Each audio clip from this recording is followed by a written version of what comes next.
No, so hindi yung banting ang bumigay guys. Ito okay kasi.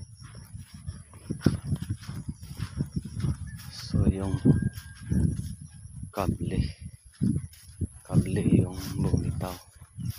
Putol. Okay pa naman to. Okay pa naman ang mga banting. Huh?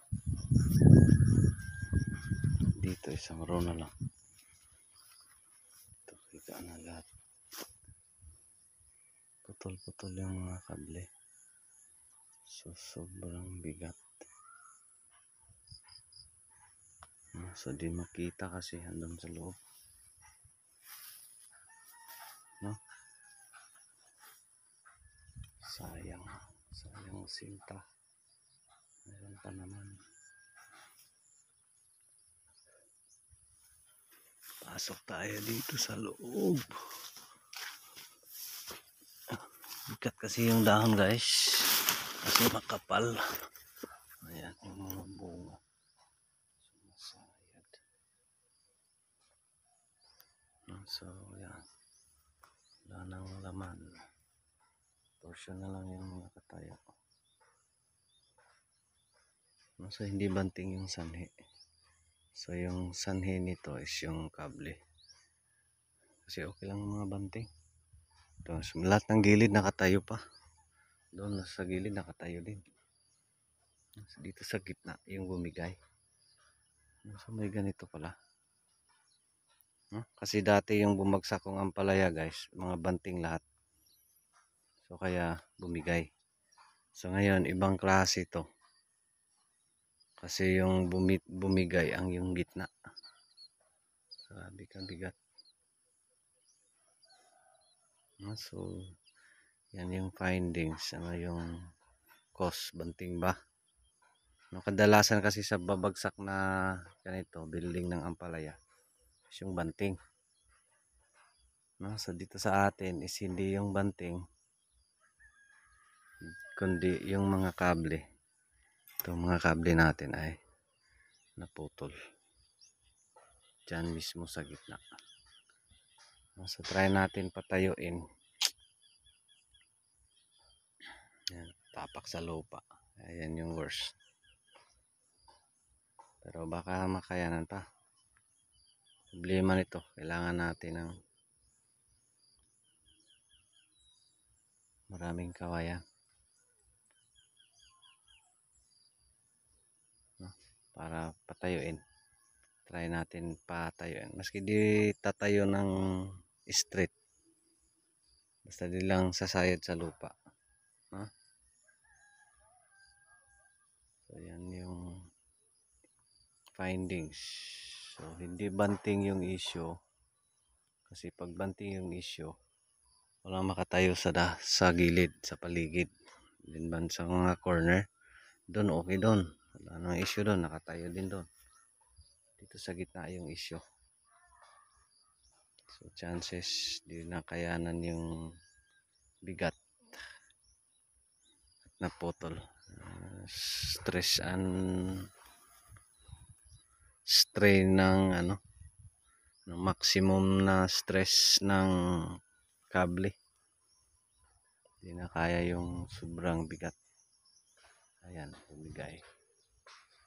So dyan na area, hindi masyado nakatapak sa lupa dito kasi hili, bungtod.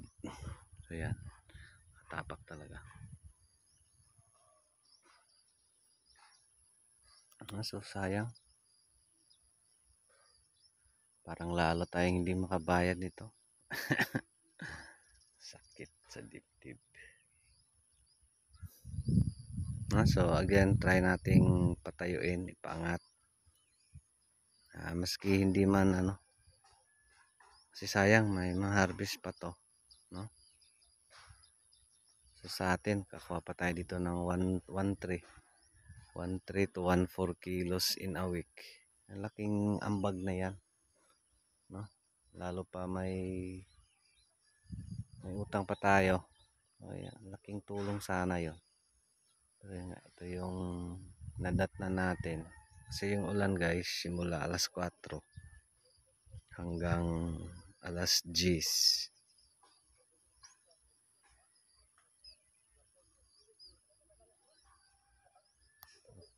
Tapos may bisita tayo.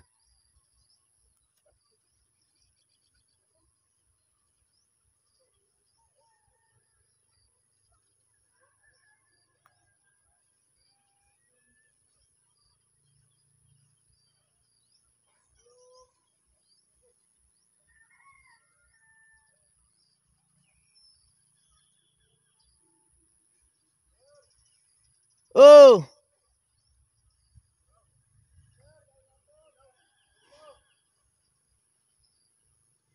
May bisita tayo guys. Baka ano to? Tutulong sa pagpatayo nito.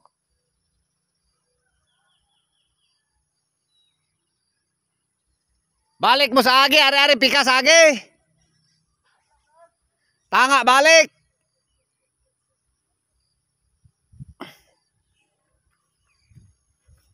Ayan. Bisita tayo guys. No, so sayang. Pero yun nga, ganito. Ito talaga ang buhay ni farmer. No? May mga bunga pa to guys. Di man marami. Pero yun nga. Dahil sa ulan. Bigat yung dahon. Plus bunga. So, dito yung mga banting natin. Okay lang sa paligid. Dito. Ito yung makikita mo na okay lang yung banting. Lahat ng gilid ay okay. So doon naputol yung mga kable doon. Kaya bumigay. So yan siguro nagsimula. Tapos gumagano na. Pati doon.